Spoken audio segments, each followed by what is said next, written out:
Greetings.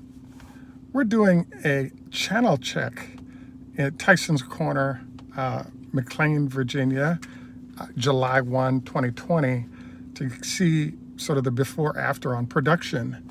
As usual, we're going to start with the repair area, so you can take a look at vehicles here. You can count types of vehicle, number of vehicles, etc. Fields on this side of the house about the same. What I did like about this recheck 3 days later is we get a chance to maybe look in on what we're seeing in the brand new car storage facilities as well. So what we're looking at right now is a pretty full service bay, all types of vehicles. Probably the number one model you'll see is the Model 3s. All the red tags in the windows tell you that those are repair vehicles.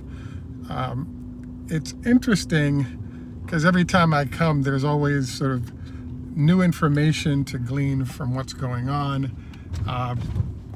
We're sort of on the backside in the area that belongs to other businesses in terms of them storing their vehicles. The back lot here on our right, when you're not seeing service vehicles, these are usually where employees park their vehicles. And we're going to get two looks. So there are evidently three storage areas here. There's one area well, there's a sign that says that's for rent.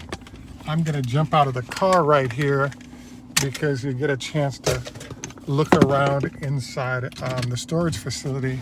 Usually I'm here during the day. Too dark in there for us to see what's going on. Interesting.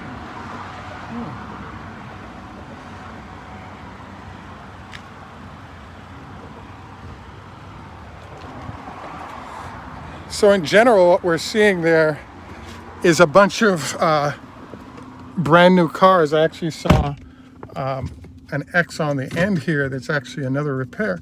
It has a repair tag in the window, which seems unusual because most of the repair vehicles are usually kept out of doors. So, wow. So, yep, you can see the little red tag in the window if you look closely, and we're sort of rolling by. The room that we just looked into has a rear facility, or sort of a rear access point for cars versus doors, and this is what it looks like.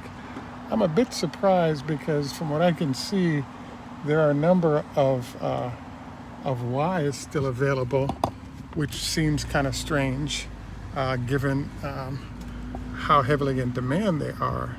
So that's a bit of a surprise. So we're kind of rolling around the back side of the building.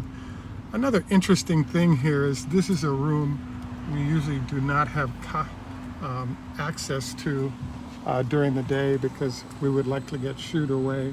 You'll notice that the number of cars in there, this is usually a full space. So as you can see, they've been moving mucho cars. And I actually see a red tag here. So the service vehicle fleet is extending well beyond what I expected. I thought we were something in that 100 and I thought we were in that 140 range for repair vehicles, but I'm seeing some red tags even back here, so that might explain perhaps why we're seeing more inventory in the new car area, is that they ain't new cars, they're being repaired. And it shows that I'm thinking that we got like 150 cars in the service bays right now, which for me seems kind of high because that's a lot of repairs that have to be done. This would be, I guess at this point, this would be the last area. I think this is one of the doors that actually enters the service area because I saw a repair guy coming out, but nope, it's another. So you can get a feel for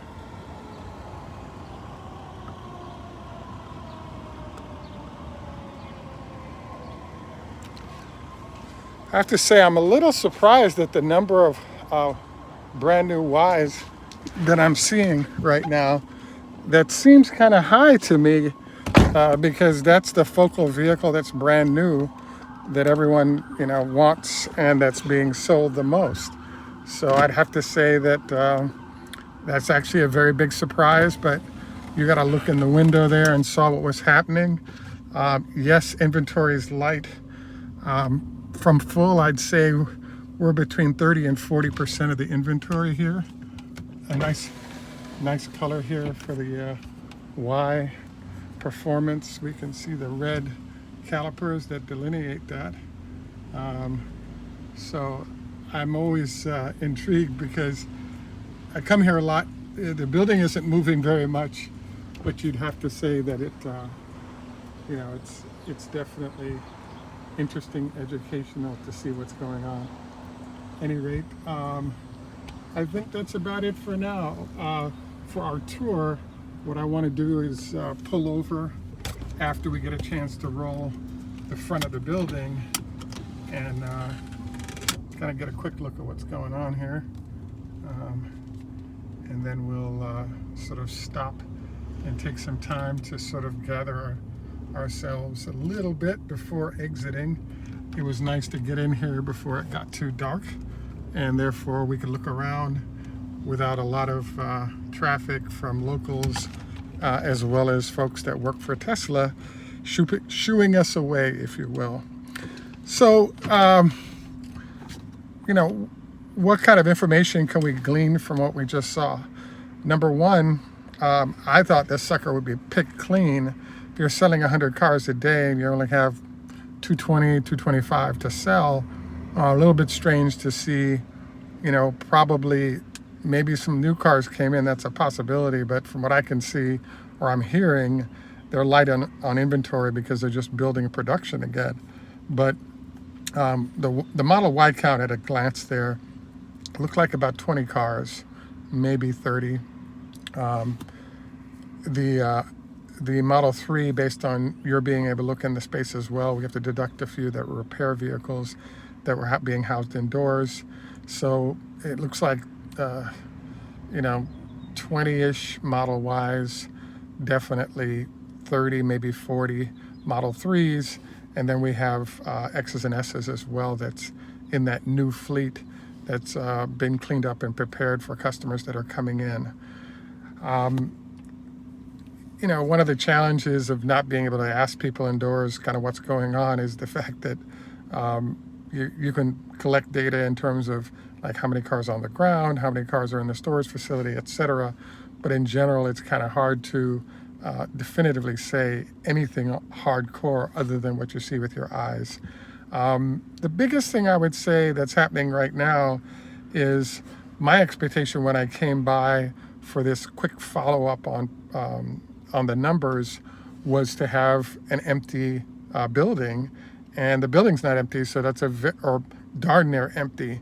And so that's a very big surprise to me, given that the car's in heavily demand, etc. So I would say that a little concerned about the throughput of sales if we have this many cars that are in demand that are still available. Is it that people aren't buying them? Is it people that have decided to not purchase after losing their jobs? Is it that they just arrived and were prepared and weren't being sold? There's just another load of questions there I don't have the answer to, but clearly either tomorrow or Friday when Elon announces numbers, we'll have more information on what the situation is here on that.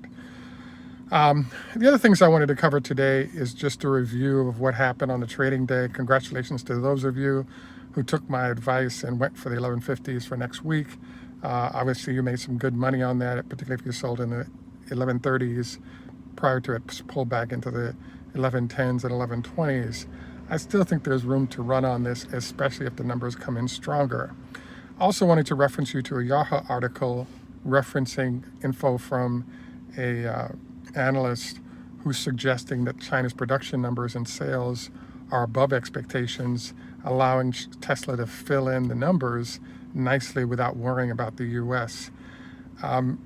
I'm a little perplexed at why it is that Elon isn't in Fremont at such a critical moment. And the only answer I can come up with is that he's confident about the numbers because he knows what they are already, and they've met or exceeded the target numbers that they had in mind.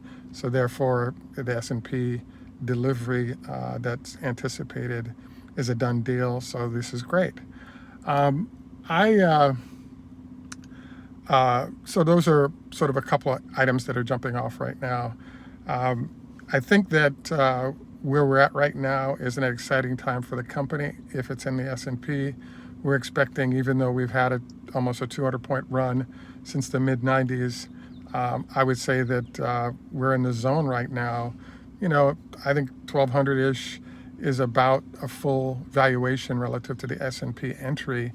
But theoretically, 1,200, 1,250 is a possibility, and we'll see if that occurs. It's hot in this car right now. I'm starting to sweat. I'm turning air conditioning off and making sure the windows are closed for those of you who are listening in headphones have shared that you don't want the window open. And so I'm deliberately not doing so and sweating like crazy. So I look forward to your comments and questions. We look forward to following up with this. Again, I love those 1150 calls for next week. It's going to be a wild ride, but an opportunity to make some severe cash. Any rate, this is Greg for Teslafaninsight. I wanted to thank you for joining us. Don't forget your 25 leg lifts, as well as the 5-2 another diet, fried foods no more than once a week. And want to thank you for joining us on our follow-up evaluation of what the numbers look like here at our service facility in Tyson's Corner, Virginia. At any rate, once again, thanks for joining us. Please remember to like and subscribe. Tschüss, mach's gut. German, au revoir. French, lehitrot. Hebrew, hey do. Swedish, zdravstvuyte, hello in Russian. Ni hao ma, hello in Chinese. And Dobijania. And in Jamaica, we say, no respect, walk, good man. Thanks for joining us and have a great day. And bye for now.